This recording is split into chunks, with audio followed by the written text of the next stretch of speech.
আগামীকাল থেকেই সারা ভারতবর্ষ জুড়ে 5টি নতুন নিয়ম জারি করতে চলেছে কেন্দ্রীয় সরকার। পাশাপাশি রান্নার গ্যাস সিলিন্ডারকে নিয়ে রয়েছে আরেকটি গুরুত্বপূর্ণ খবর। তো বন্ধুরা, কী কী নিয়ম জারি হতে চলেছে সমস্ত কিছু আপনাদেরকে এই ভিডিওটিতে একদম ডিটেলসেই জানিয়ে দেব। তো অবশ্যই ভিডিওটিতে আপনারা প্রত্যেকেই প্রথম থেকেই শেষ পর্যন্ত সঙ্গে থাকবেন। তো এই মুহূর্তে আপনারা অন স্ক্রিনে দেখতে পাচ্ছেন 1 নম্বর যে আপডেটটি রয়েছে সেটি হলো রান্নার গ্যাস সিলিন্ডার।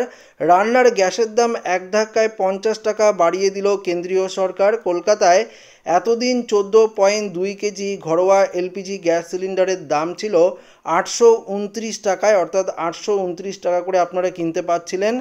আর এখন সেই সিলিন্ডারের দাম বেড়ে দাঁড়িয়েছে 879 টাকা, অর্থাৎ এক ধাক্কায় 50 টাকা কিন্তু বেড়ে গিয়েছে। সাধারণ গ্রাহকদের পাশাপাশি প্রধানমন্ত্রী উজ্জ্বলা যোজনার আওতায় গ্রাহকদের এই বাড়তি খরচের বোঝা বইতে হবে। অর্থাৎ উজ্জ্বলা যোজনার মাধ্যমে আপনারা যে 500 টাকা করে গ্যাস সিলিন্ডার কিনতে পারতেন সেটা কিন্তু এখন 550 টাকা হয়ে যাবে। তো বুঝতেই পারলেন যে গ্যাস সিলিন্ডারের দাম এক ধাক্কায় কিন্তু 50 টাকা বেড়ে গিয়েছে। পরবর্তী আপডেটটি রয়েছে প্যান কার্ড। যদি আপনি আধার এনরোলমেন্ট আইডির মাধ্যমে প্যান কার্ড তৈরি করে থাকেন তাহলে আপনার জন্য রয়েছে গুরুত্বপূর্ণ একটি আপডেট। কেন্দ্রীয় প্রত্যক্ষ করা বোর্ড জানিয়েছে 1 অক্টোবর 2024-এর আগে যারা এনরোলমেন্ট আইডির মাধ্যমে প্যান কার্ড পেয়েছেন তাদের 31শে ডিসেম্বর, দেখুন পরিষ্কার বলেছে 31শে ডিসেম্বর 2025-এর মধ্যে আসল আধার নাম্বার আপডেট করতে হবে, না হলে কিন্তু আপনার প্যান কার্ডটি বাতিল করা হতে পারে। পরবর্তী দেখুন 3 নম্বরে বলেছে কি, এবার সরকারের তরফ থেকে 30শে জুন পর্যন্ত সময় দেওয়া হয়েছে, কিন্তু এবারে যদি কেউ আপনারা রেশন কার্ডের সঙ্গে আধার কার্ডের লিঙ্ক না করে থাকেন 30শে জুনের মধ্যে, তাহলে 1 জুলাই 2025 থেকে আপনাদের যে নাম সেটা কিন্তু বাতিল করে দেওয়া হবে এবং ফ্রি রেশন পরিষেবা আপনারা পাবেন না।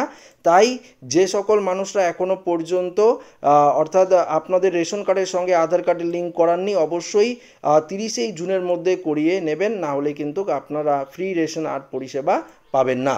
পরবর্তী 4 নম্বর বলেছে ট্রেনের তৎকাল টিকিট বুকিং নিয়ে নতুন নিয়ম। শুধুমাত্র নিবন্ধিত ও অনুমোদিত আইআরসিটিসির এজেন্টদের অগ্রাধিকার দেওয়া হয়েছে। এর ফলে বুকিং দ্রুত এবং আরও নির্ভরযোগ্য হবে। তবে এই সুবিধা সকল এজেন্টদের জন্য নয়, শুধুমাত্র নির্ধারিত এবং অনুমোদিত এজেন্টের জন্য প্রযোজ্য। অর্থাৎ যখন আপনারা তৎকাল টিকিট কাটবেন তখন কিন্তু যে সময়সীমা ছিল 30 মিনিট সেটা কিন্তু এখন 10 মিনিটেই বুকিং করতে পারবেন। শুধুমাত্র নির্ভরযোগ্য যারা এজেন্ট তাদের জন্যই কিন্তু এটা প্রযোজ্য। 5 নাম্বার অর্থাৎ সর্বশেষ আপডেটটি রয়েছে, দেখুন সোমবার পেট্রোল ও ডিজেলের ওপর অতিরিক্ত 2 টাকা অন্তঃশুল্ক বসানোর ঘোষণা করেছিল কেন্দ্রীয় সরকার। সোমবার এক বিজ্ঞপ্তি দেওয়া হয় কেন্দ্রীয় সরকারের তরফ থেকে। এতে জানানো হয়েছে এখন থেকে পেট্রোলের ওপর অন্তঃশুল্ক বাড়িয়ে 13 টাকা করা হলো। ডিজেলের ক্ষেত্রেও সেই শুল্ক 10 টাকা করা হয়েছে। অর্থাৎ পেট্রোল ডিজেলের দাম কিন্তু এবার বাড়তেই থাকবে, আর কিন্তু কমার সম্ভাবনা নেই। তো আশা করি ভিডিওটি প্রত্যেকের ভালো লেগেছে। ভিডিওটি ভালো লাগলে লাইক করবেন, বন্ধুদের সাথে শেয়ার করবেন, নতুন হয়ে থাকলে চ্যানেলটিকে সাবস্ক্রাইব করে নেবেন। ধন্যবাদ।